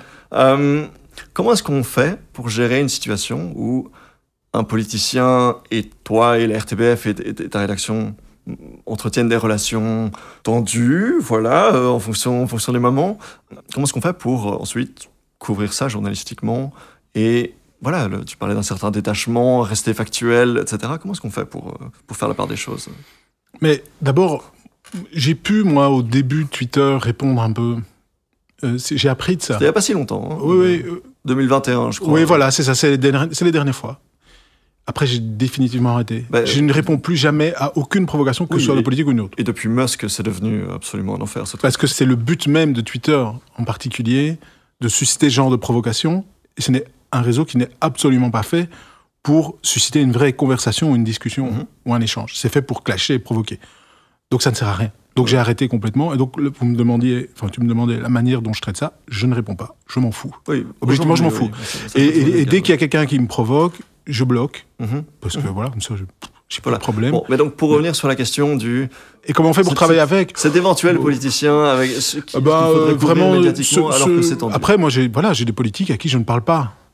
Ouais. Parce que je trouve qu'ils ont été tu les as bloqués. Non, oui, quelque part, c'est un peu comme c'est un peu comme Twitter, il suffit de pas répondre au téléphone, quoi. Ouais. Voilà, non, parce que je trouve qu'ils sont pas dignes de confiance et il y en a pas qu'un. Parce que simplement, voilà, il y a des gens qui essayent de me dire des choses, de me mettre des messages dans l'oreille pour tenter de m'influencer, c'est bien normal, tout le monde le fait, mais qui mentent de manière excessive ou qui sont agressifs. Moi, c'est simple. Maintenant, après 20 ans d'expérience, je ne réponds plus. J'ai pas besoin d'avoir des contacts avec tous les politiciens pour comprendre ce qui se passe dans ce pays. Je peux m'en passer de certains si j'estime que en fait la relation est toxique, quoi. Donc moi, ceux qui vraiment me sont pas utiles ou qui sont excessifs, je discute plus avec eux. C'est pas intéressant, quoi. Je sélectionne les gens utiles. Non, je discute plus avec eux. Et tu estimes que tu arrives à continuer ton travail, à faire tes chroniques éditoriales. Oui. Parce qu'il y a beaucoup de gens qui discutent avec eux par ailleurs. Distancés. On est une équipe ici, donc on est beaucoup de journalistes au contact des politiques, on se parle souvent. Et donc, dans un parti, il y a des centaines de personnes. À l'RTBF, il y a plein de gens. Notre compréhension des enjeux, heureusement d'ailleurs, je ne dois pas appeler Paul Magnette pour savoir ce qui se passe au PS, quoi. Ou je dois pas appeler Jean-Marc Nollet pour savoir ce qui se passe chez Écolo. Je peux passer par d'autres sources, par des députés, par des militants, par des cadres du parti, enfin peu importe, pour essayer de comprendre. Et donc voilà, je peux me passer de certains, peu importe, politiciens ou politiciennes, si j'estime que en fait ces gens sont vraiment dans un agenda offensif envers moi et qui n'ont rien de bon à m'apporter. Je préfère concentrer mon temps sur des gens utiles. C'est une transition intéressante. Tu parles d'agenda dans les relations entre journalistes et politiques. Il y a ce truc assez particulier au journalisme politique où les sujets des articles, les sujets de l'actualité sont aussi en fait vos sources. Et par exemple, dans des réunions fermées de négociations de formation du gouvernement ou dans le contexte du Covid, etc., sont des salles fermées avec quelques individus, quelques barons, quelques ministres. et va y avoir des fuites. Tel ou tel journaliste va être contacté, va recevoir un message, etc. Ça va se faire dans un contexte, comme tu le disais, d'un agenda. Il y a une idée derrière cette fuite. Comment est-ce qu'on gère, en fait, le fait de se dire, est-ce que je relaye, est-ce que je participe à ce qui apparaît clairement comme un agenda, ou bien est-ce que je ne veux pas faire partie, je ne veux pas être un outil dans les mains de ce politicien et relayer ce il faut le faire de manière critique, évidemment, se dire, je sais, s'il me dit ça, c'est sans doute parce que, donc voilà, de manière critique. Maintenant, moi, pour les chroniques, par exemple, je n'écris jamais quelque chose qui vient du off. Je ne dis jamais, tiens, en off, on m'a dit que. Ça, je ne fais jamais. Oui, non, moi non plus. Jamais, voilà. Donc, je me sers du off pour comprendre. On me dit, tiens, un tel m'a dit ça, ça me permet de comprendre les choses. Mais je ne vais pas écrire quelque chose qu'on m'a dit en off. Évidemment, ça participe à plein de choses que je dois recouper pour comprendre une situation, mais c'est tout. Quand je parle de fuite, je parle vraiment pas du off, mais un journaliste qui vraiment, un politicien qui vraiment aurait l'intention de faire une fuite et dit, tiens, au fait, voilà ce qui se passe. Donc de manière critique, je crois qu'il y a que ça. Se dire, voilà, quelle est l'importance de la fuite. Bon, évidemment, si c'est un élément déterminant, je ne sais pas, moi, si on apprend dans une fuite, dans une négociation de gouvernement, qu'on s'apprête à scinder la Sécu et qu'on a les textes qui le montrent, on va le sortir, parce que c'est quand même un truc qui concerne les 12 millions de Belges, quoi. Donc ça dépend de l'importance de la fuite, mais on sait toujours qu'on est dans un certain type de jeu, et selon la fuite, on a déjà pris des décisions ici, souvent, dans la dernière négociation, 2019-2020, avec Thomas Gadisseux, et d'autres, mais notamment en discussion avec lui, des choses qu'on sait, qui sont sur la table, qu'on nous a données. On dit, on ne le sort pas. On ne le sort pas parce que, voilà, on essaie de faire fuiter quelque chose pour faire foirer la négociation. On n'est pas du tout sûr que ça va passer. Si ça tombe, ce truc va être abandonné, parce que combien de pistes sont testées puis abandonnées dans les négociations? Des centaines. Donc pourquoi sortir celle-là plutôt qu'une autre? Et donc attendons de voir bien ce qui se passe pour éventuellement la sortir. Oui, maintenant on est prudent, beaucoup plus prudent qu'avant d'ailleurs. Je posais aussi la question de la question éventuelle des tensions entre journalistes et politiciens au niveau personnel. Parce que j'ai moi-même une expérience compliquée avec un politicien en particulier. Peut-être que c'est le même, qui, voilà, lorsqu'il a souhaité venir dans le podcast de son propre chef, tout d'un coup, en pleine interview, s'est mise à attaquer en fait des consoeurs journalistes, qui sont aussi des amis, et à expliquer qu'elles sont des ennemis de la démocratie. Et là, je me suis retrouvé dans un malaise profond, et à me demander, ok, est-ce que je prends une décision éditoriale et je dis, non, je sais que je suis biaisé parce que c'est mes potes, mais je vais couper parce que je sais que c'est pas vrai. Ou bien est-ce que je me dis, non, voilà le discours de ce politicien, et voilà sa conviction profonde vis-à-vis de l'état de ce qui nous divise dans notre société, et donc je le laisse. J'étais dans un malaise profond. Est-ce que tu as déjà été dans des situations comme celle-là? Oui, c'est-à-dire que j'ai fait 10 ans d'interviews, donc des invectives en direct alors pas nécessairement sur des collègues, mais sur des politiques, oui. Je me souviens d'une fois, par exemple, où Philippe Moureau, décédé maintenant, était venu dire d'un reportage de l'RTBF sur Molenbeek et la manière dont il gérait notamment la question des immigrés à Molenbeek, des minorités, il avait dit, mais votre reportage, c'est digne de Goebbels. Je suis comme ça, là, le matin. Bon, voilà, bon. Alors, je veux dire, qu'est-ce qu'il faut faire? Parce que argumenter quoi? Goebbels. Enfin, c'est débile, évidemment. Donc, je ne sais même plus comment s'est terminée l'interview. Et je sais que les collègues qui avaient été visés par ça étaient assez fâchés. Et bon, de toute façon, il y a eu des réactions. Et puis voilà, les choses se sont faites. Et cette provocation s'est effondrée d'elle-même, quoi. Et le reportage a été très bien fait et a surclassé la provoque de Philippe Moureau. Oui, donc ça m'est déjà arrivé. C'est des situations vraiment très difficiles.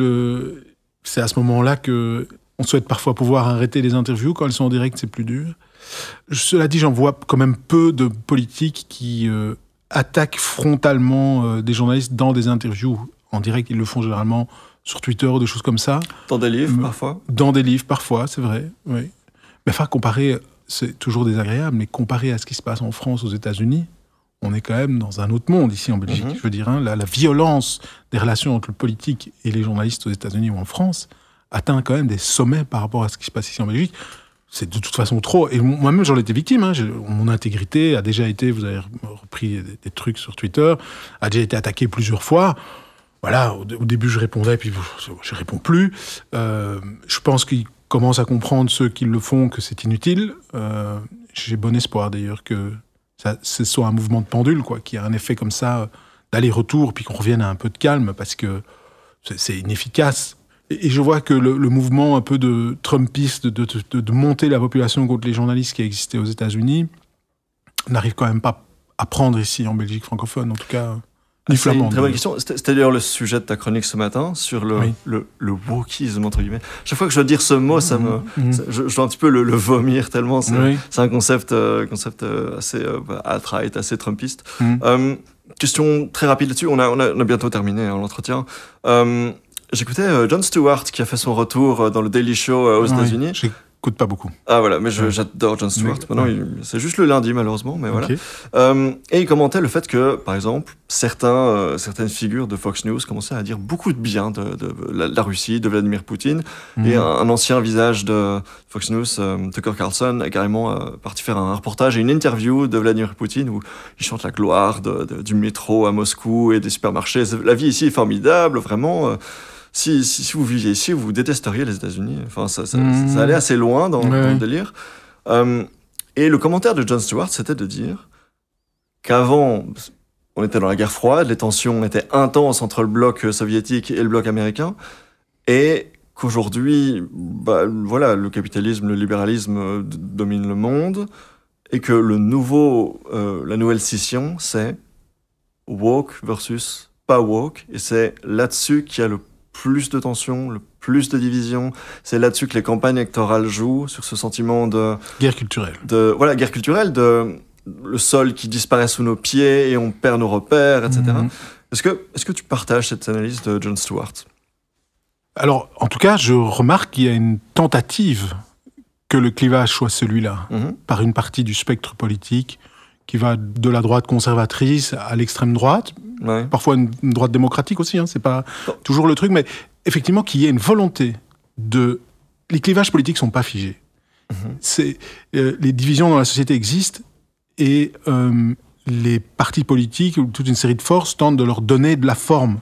Clivage marxiste, et les marxistes vont essayer de donner une certaine idée de ce qu'est le clivage entre classes, voilà. Ils vont aussi quelque part inventer le clivage, où ils vont former l'opinion sur ce clivage-là. Puis d'autres partis vont faire autrement. Et ici, on a vraiment une tentative claire d'un camp aux États-Unis, le camp républicain, le camp conservateur aux États-Unis qui dépasse même le parti républicain, d'imposer une lecture de ce clivage. Le Vlaams Belang aussi en Belgique. Oui, et qui récupère donc ces techniques américaines, mais c'est vrai que c'est une vieille histoire pour lui, oui, et bien sûr, mais chaque parti... Et le Rassemblement National. Voilà, de former le clivage. On dit souvent, importer des États-Unis, mais à ce stade, Mais le wokisme, comme terme, avant, on appelait ça l'islamo-gauchisme. Voilà, c'est ça. Maintenant, on appelle ça le wokisme, et avant, on appelle ça le politiquement correct. Mais voilà.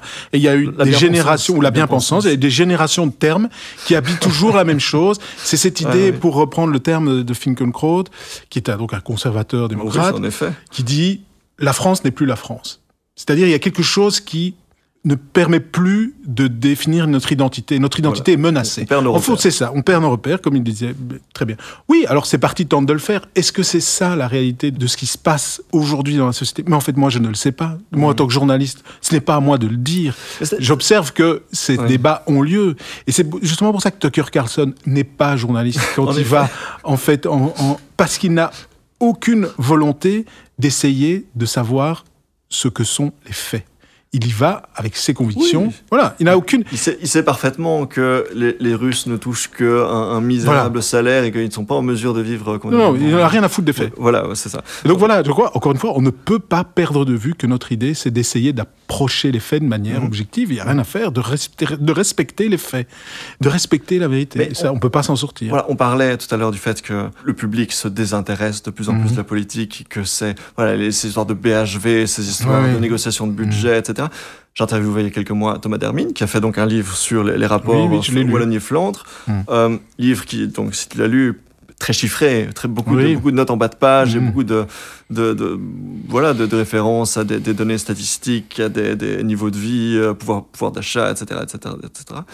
Et je lui ai remarqué, mais est-ce qu'aujourd'hui, ce qui ne provoque pas le plus d'excitation dans le paysage politique, le plus de pathos, le plus d'émotion, c'est pas justement les questions de chiffrés, budgétaires, etc. Est-ce que ce ne serait pas plutôt on ne peut plus rien dire, le wokisme, l'identitaire, le Zwartepiet, etc. En termes de pathos et d'émotion, je suis assez d'accord avec toi. Je crois que c'est ça qui... Et donc d'engagement. Et donc, potentiellement, d'engagement, effectivement. C'est pour ça que les partis certains partis tentent d'aller là-dessus. Voilà, oui, non, ça, je le remarque aussi. Et avec cette idée, donc, qu'il y a une perte, il y a un déclin. Et ça, je crois que c'est vraiment très dangereux. C'est-à-dire que les idées déclinistes ont toujours été les canaris dans la mine des idées autoritaristes.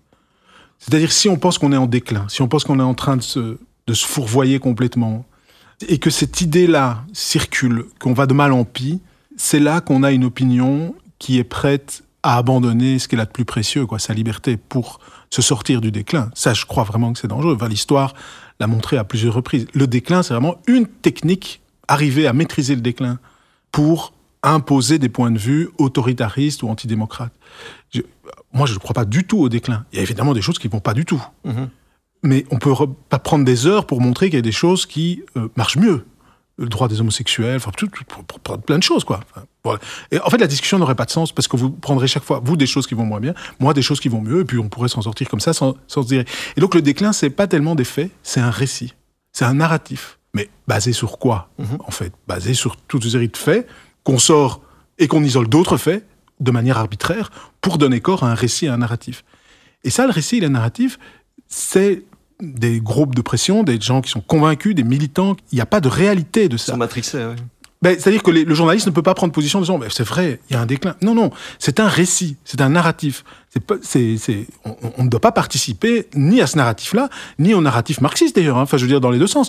Nous, on doit essayer de rester au maximum sur la réalité des faits et leur donner du sens. Et c'est pas le fait de valider une lecture du monde, qui est une lecture tout à fait politique, qui a sans doute ses raisons d'être, encore une fois, la lecture marxiste aussi, mais nous, notre rôle, c'est pas celui-là, Et je pense que c'est là que certains journalistes peuvent un peu, comme Tucker Carlson, etc., croire qu'ils peuvent être utiles à la population en se rangeant quelque part du côté des convictions et du côté en assumant pleinement une politique. Alors déjà, journaliste de Tucker Carlson, on va... Oui, on peut séparer. Oui, on peut séparer. Dans son cas, c'est surtout par opportunisme, puisque je pense que il a un Patreon. Oui, bien sûr, c'est aussi pour l'argent et voilà, ça. Des choses comme ça. Mais...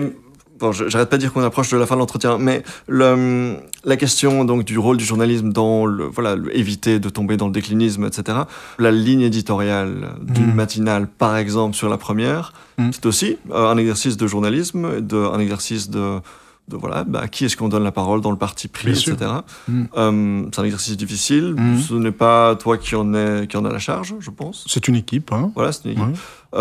Est-ce qu'aujourd'hui, la ligne éditoriale de Matin Première est, selon toi, pluraliste, ou bien est-ce que dans le parti pris, on entend souvent le mot wokisme? Écoute, on peut toujours trouver dans un débat comme le parti pris, qui est donc en plus c'est 2 personnes, est-ce que déjà il faudrait pas 3 ou 4? Enfin, on peut toujours la configuration même du débat. Il y a plusieurs duos. Voilà, il y a plusieurs duos. On peut toujours sans doute trouver à redire. Et en fait, ce qu'on fait, c'est qu'on évolue. Au cours du temps, au cours des saisons, on rajoute des personnes. Par exemple, au début, on était parti dans l'idée, et on en est revenu, qu'on allait prendre des duos, puis ils allaient parler d'un petit peu de tout. Maintenant, on a mis des duos thématiques. On a des duos qui sont plutôt juridiques, etc.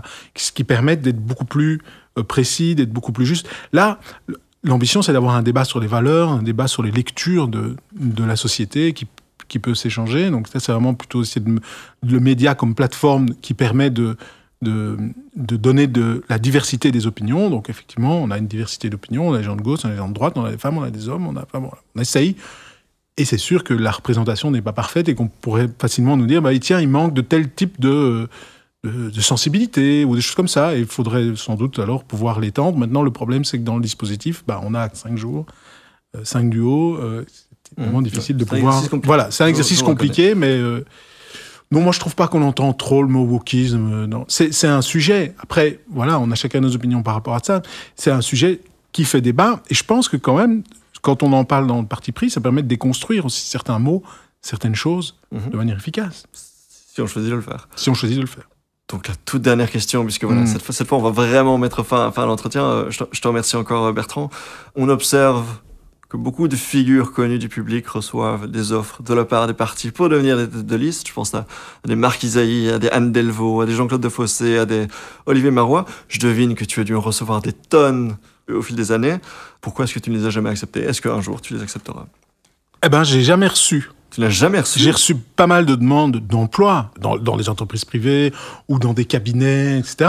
Voilà, même pas que lié à la politique, quoi. Ça, j'ai reçu plusieurs fois dans ma carrière. Mais pour m'inscrire sur une liste, jamais. Ah ouais, tiens. Non. Très étonné. Non, jamais. Moi, ça m'étonne pas parce que, d'abord, je crois qu'ils le savent, que ça m'intéresse pas. Parce que voilà, Olivier Marois, non, mais je exemple, pense pas que c'est...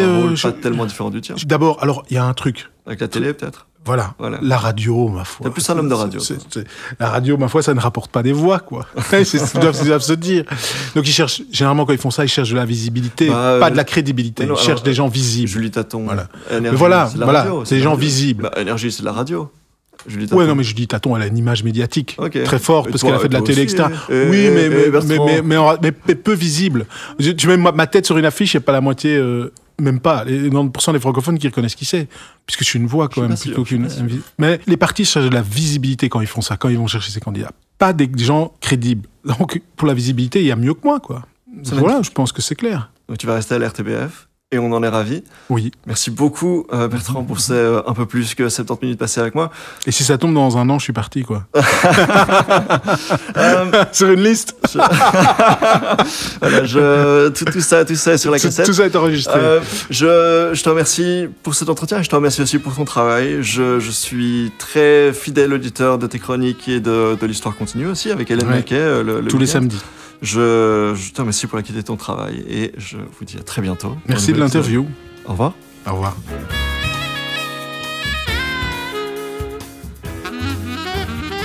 Voilà, vous l'aurez compris, je suis très heureux de cet entretien avec Bertrand. C'est d'ailleurs la première et unique fois qu'il a fait un podcast format long en dehors de la RTBF et même le seul où il parle autant à la première personne.